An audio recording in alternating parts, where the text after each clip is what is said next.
আমার প্রশ্ন, এই দেশের 18 কোটি মানুষ আমরা কে?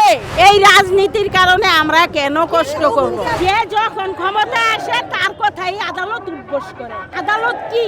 আদালতের কাছে শুধু আমরা জিম্বি, আমরা সাধারণ মানুষ শুধু জিম্বি আদালতের কাছে। যে যখন ক্ষমতায় আসে তার কথায় আদালত উঠে আর বসে, তারই লোক আদালতে বিচারপতি হয়, জজ হয়, উমুক হয়, তুমুক হয়, তারাই।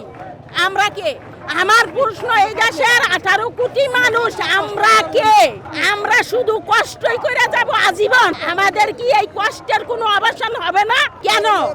এই প্রশ্নের জবাব আমি উপদেষ্টার কাছে চাচ্ছি। দাবি জটিল কি না জটিল জানি না, নির্বাচন হওয়ার আগ পর্যন্ত একতরফা ভাবে কোনোটাই দাবি কার্যকারী না হওয়া উচিত। আমার মতে নির্বাচনে জনগণ যাকে ভোট দিব, যাকে ক্ষমতায় আনবে, তারাই হবে অধিকারী।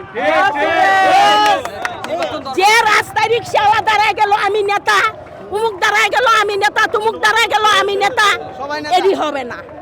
নির্বাচন হবে, জনগণ যাকে মূল্যায়ন মনে করবে, ভোট দিবে, সে ক্ষমতায় আসবে। আমি সদরঘাট যাবো, কাকরাইল থেকে হাইটে এই পর্যন্ত আসছি, রিক্সা নাই, গাড়ি নাই, কিভাবে যাবো? এতটা পথ মানুষের হাঁটা সম্ভব? এই খালা তীব্র রোদের ভিতরে, গরমের ভিতরে মানুষ কষ্ট দেওয়া, ভোগান্তি করা। কেন আমরা কষ্ট করব? এই রাজনীতির কারণে আমরা কেন কষ্ট করব?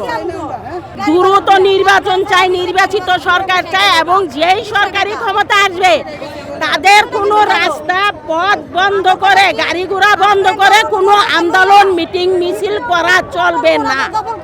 এটাই আমাদের বক্তব্য।